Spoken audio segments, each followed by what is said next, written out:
Kemudian di Tanah Abang dan Krukut sekarang. Krukut, wilayah Jakarta. 4 orang ulama. Ada Said Al-Fakhir, ada Said Abdurrahman, ada Said Muhammad, ada Said Sehan. 4 orang. Kumpul di situ merumuskan. Kita ini kenapa ya? Sudah 300 tahun kurang lebih. Kita tidak bisa mengatasi penjajahan Belanda. Kalah terus. Apa yang kurang? Dirumuskan oleh ulama. Oh, kita ini berjuang terpecah-pecah, tidak bersatu. Kita kalah di pendidikan, kita kalah kemudian di sini, kalah di sini, kalah di sini, kalah dalam logistik, maka kita harus bersatu. Maka dirumuskan oleh mereka, dibuatlah kemudian satu perhimpunan namanya Jamiatul Khair. Maka diundang kemudian para ulama, diundang. Apa yang disepakati? Kita harus sepakat bikin pendidikan yang berkualitas, bersatu dalam hal ekonominya, perdagangannya, bersatu dalam hal ilmu politiknya. Maka disepakati berkumpullah kemudian 6 tahun dari situ. Tahun 1911 untuk pendidikan diundang seorang alim besar, alim minal ulama, namanya Syekh Ahmad Surkati, yang berasal dari Sudan. Sur artinya ahli, kati artinya kitab, rajin dengan kitabnya. Dulu sedang belajar di Ummul Qura, sedang berada di Al-Azhar, kemudian diminta ke Indonesia, ke Nusantara. Indonesia belum ada, maka datanglah kemudian 6 tahun kemudian, tahun 1911. Maka berkumpullah pada saat itu. Ada ahli sokongan dagangnya, ada ahli ilmu politiknya, ada ahli pendidikannya. Kayak Haji Ahmad Dahlan dan yang dari Yogyakarta, dari Kauman, yang kemudian mendirikan Muhammadiyah tanggal 18 November tahun 1912 datang ke sana. Kumpul diskusi, apa yang disepakati? Kita harus kompak. Maka dibuat pusat pendidikan Solo, berkumpullah para pengusahanya. Diinisiasi oleh Kiai Haji Saman Hudi, mendirikan syarikat dagang Islam. Urusan perdagangan Solo yang support. Urusan bisnis, Solo yang support. Urusan pengetahuan, pendidikan dari Jakarta sampai dengan Yogyakarta. Urusan kemudian masalah ilmu politiknya, Surabaya. Namanya, maaf, Haji Omar Said Cokro Aminoto. Selalu disingkat dengan HOS, HOS. Bukan HOS, Haji, Haji, Haji. Kalau Haji itu orang apa? Orang Surabaya, orang Islam. Orang Islam. Nggak ada negara lain menggunakan gelar haji, tidak ada. Tidak ada agama lain menggunakan haji, pasti Islam, pasti Islam. Islam. Haji Omar Said Cokro Aminoto. Perhatikan, 300 tahun tidak terwujud kemerdekaan itu. Cuman dalam kisaran 30 tahun hilang 01. 30 tahun. Berkumpul mereka semua, linknya disatukan. Solo menghimpun para pengusahanya, support untuk kemerdekaan Indonesia. Perhatikan, Jakarta, Jogja kasih pendidikan yang bagus. Sampai sekarang Jogja dikenal dengan kota pendidikan. Teman-teman, Surabaya support bagian ilmu politiknya, orasinya, macam-macamnya. Di antara murid Haji Omar Said Cokro Aminoto adalah Insinyur Soekarno. Didik. Apa yang terjadi? Tidak tunggu lama. 1911 cuma butuh 34 tahun. Tadi 300 tahun gak dapat, sekarang 34 tahun. 1911 tambah 34, 1945. 17 Agustus, hari Jumat, bulan Ramadan. Jam 10 pagi. Diikrarkan kemerdekaan Indonesia. Ketika diikrarkan, tempatnya, maaf teman-teman sekalian, di buku sejarah cuma dituliskan jalannya. Jalan Pegangsaan Timur nomor 56. Masya Allah, apakah proklamasi dilakukan di jalan? Tidak. Ternyata di halaman rumah nomor 56. Nomor itu kan rumah, tempat. Kalau jalan tidak pakai nomor. Jalan Kiai Haji Wahid Hashim di jalan. Nomor berapa? Nomor sekian, berarti tempat tertentu. Jalan Pegangsaan Timur, jalan nomor 56, kediaman tertentu. Kediaman siapa itu? Kediaman orang Islam, orang Indonesia, keturunan Yaman, namanya Syekh Faraj bin Marta. Syekh Faraj bin Marta mewakafkan rumahnya untuk kepentingan proklamasi kemerdekaan Indonesia. Beliau seorang pengusaha sukses dari Solo sampai dengan ke Surabaya. Masya Allah, kemudian tinggal di wilayah Bogor. Insinyur Soekarno dapat kemudian hadiah dari beliau. Diwakafkan rumahnya, proklamasi di situ. Saya sampai sekarang punya salinan ucapan terima kasih Negara Kesatuan Republik Indonesia pada keluarga besar Syekh Faraj bin Marta. Kumpul semua. Dengan kemuliaan itulah terjadi kemerdekaan Indonesia. Dicantumkan di Undang-Undang Dasar atas berkat rahmat Allah yang Maha Kuasa di pembukaan undang-undang. Jadilah undang-undang pasal 29 ayat 1, negara berdasar atas ketuhanan yang Maha Esa. Jadi sila pertama di Pancasila, ketuhanan yang Maha Esa. Nilai beragama ada di situ. Jadi ada pengakuan di situ.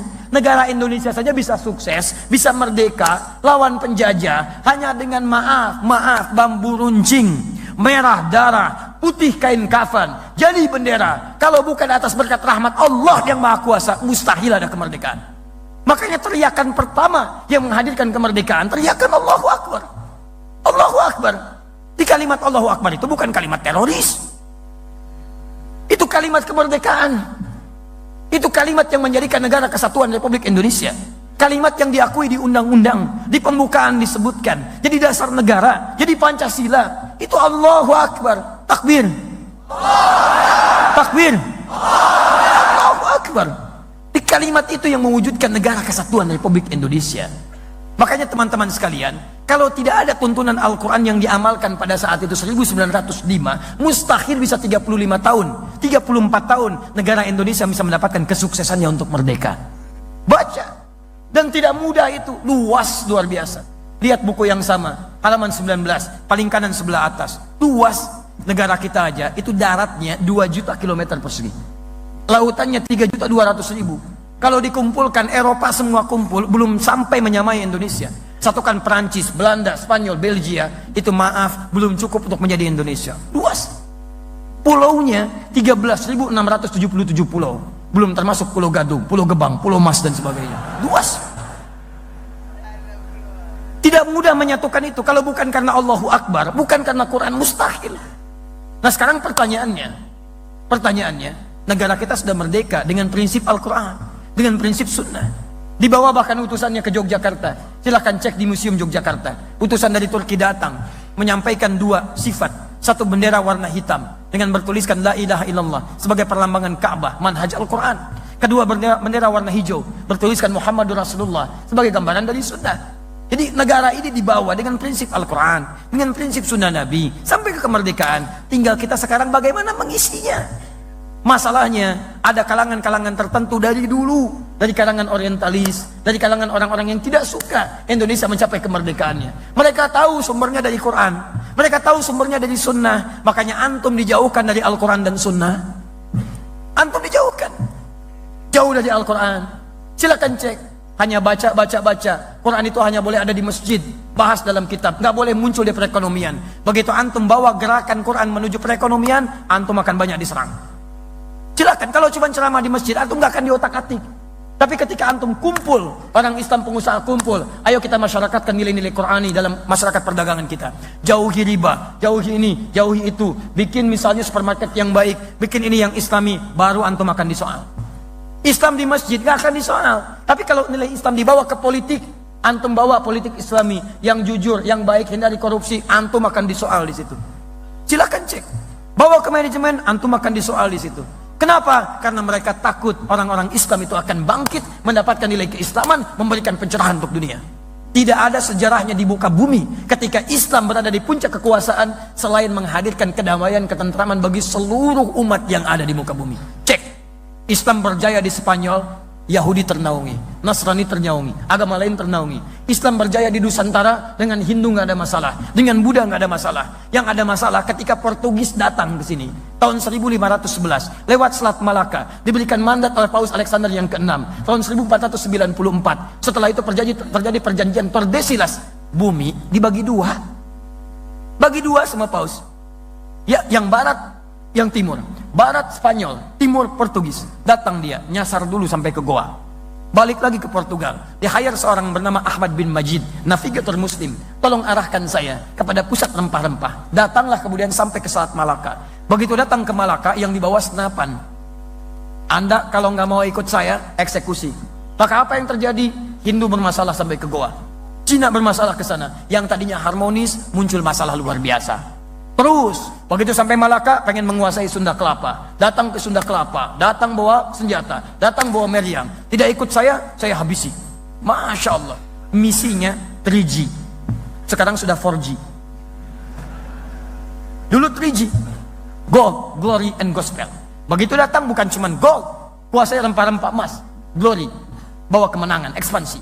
Lihat, dulu Islam datang cuma membuka fatah, tidak mengekspansi. Yang mundur, maju. Terbelakang, jadi paling depan. Punya pengetahuan. Islam, lihat, masuk ke Spanyol, berjaya. Masuk ke Palestina, berjaya. Masuk ke Nusantara, berjaya. Nggak ada yang diusir, biasa aja. Cuman ahli sejarah belakangan, maaf, merubah nilai sejarah itu sehingga anak-anak sekarang tidak tahu. Perhatikan anak-anak zaman now tuh, ketika mereka belajar tentang sejarah, jauh. Coba lihat, uang 1000 itu, di uang 1000, siapa yang tergambar dulu di uang 1000? Kapiten Patimura. Siapa nama aslinya? Thomas Matulesi. Dari mana antum tahu Thomas? Kalau disebutkan Thomas, yang terbayang apa? Oh, jangan langsung ke situ aja. Thomas bisa kereta-keretaan, mobil-mobilan, gitu kan? Ada Thomas, gitu kan? Masya Allah, badminton, piala Thomas dan sebagainya. Ada. Tapi umumnya kalau dikaitkan dengan keyakinan, itu non-muslim. Dari mana bisa jadi Thomas? Namanya Ahmad. Jauh-jauh Ahmad jadi Thomas. Namanya Ahmad Lusi. Seorang kiai, punya pesantren, berjuang melawan ekspansi, sampai kemudian dieksekusi. Kok tiba-tiba jadi Thomas? Dari mana Ahmad jadi Thomas? Teman-teman sekalian coba cek lagi. Sejarah kita itu banyak yang tertukar. Ada putri yang tertukar, ada menteri yang tertukar, ada sejarah yang ditukar. Nah, itu masalahnya. Karena kita nggak belajar sejarah dengan benar, kita sudah sejarahnya dipalingkan, Qurannya dijauhkan. Coba silakan cek. Kenapa para ulama berjuang di Jakarta? Karena dulu saat Portugis datang ke Jakarta menguasai, itu kemudian Sunan Gunung Jati, Syarif Hidayatullah menugaskan menantunya. Namanya Fathullah. Fathullah yang menikah dengan anak perempuannya Sunan Gunung Jati. Sunan Gunung Jati itu anaknya dari Syarifah Mudaim. Syarifah Mudaim itu menikah kemudian dengan Syarif Abdullah. Syarif Abdullah itu orang Mesir, seorang ulama. Ya tinggal kemudian di Mesir selama 20 tahun melahirkan Syarif Hidayatullah. Pulang ke Gunung Jati, bertemu dengan kakeknya Prabu Siliwangi, namanya Menarasa. Dikenal dengan Pak Menarasa, kenal dengan Prabu Siliwangi. Menikah dengan Nyai Subang Larang, melahirkan 3 orang anak. Anak pertama Abdullah Iman atau Walang Sungsang lahir tahun 1423. Anak keduanya kemudian dikenal dengan Rara Santang, lahir tahun 1426. Anak ketiga Raja Sengara lahir tahun 1427. Ketika balik lagi kemudian ke Gunung Jati, punya 2 orang anak, laki-laki namanya Muhammad, perempuannya menikah dengan Fathullah, dikenal dengan Fatahillah. Portugis menyebut dengan Valetehan. Ketika Jakarta, saat itu belum Jakarta namanya, baru Sunda Kelapa, dikuasai oleh Portugis, datang ke situ, hantam sana sini, ditugaskan, kamu berjihad ke sana, jihad, buka Jakarta, bebaskan, ambil wudhu, sholat, himpun pasukan, datang, hari Jumat selesai, di bulan Juni, teman-teman sekalian, 1527, datang ke situ, selesai Jakarta, lalu bersyukur kepada Allah. Saat bersyukur itulah kemudian mereka ingat Quran surah ke-48 ayat pertama, Inna fatahna laka fatham mubina, fatham mubina. Dirubahlah kemudian Sunda Kelapa, Batavia menjadi fatham mubina. Fatham mubina kalau dalam bahasa lokal disebut dengan Jayakarta, disingkat jadi Jakarta. Di nama Jakarta itu bahasa Al-Quran. Sampai sekarang hari jadi Jakarta itu, hari jadi yang diperangati, itulah hari pertama kali Jakarta dibebaskan oleh Fathullah dari kungkungan Portugis. Itu teman-teman sekalian, itu kalimat-kalimat Allah. Jakarta dibuka dengan kalimat Allah, Indonesia merdeka dengan kalimat Allah. Kalau ingin sukses, kalimat Allahnya bagaimana? Kembali ke Quran. Maka saatnya antum sekarang kumpul, keluarkan ayatnya, keluarkan hadisnya. Kita harus bantu negara kita untuk bangun dari tidur yang dalam. Jadi antum gak usah macam-macam lah, kita bantu aja negara kita ini.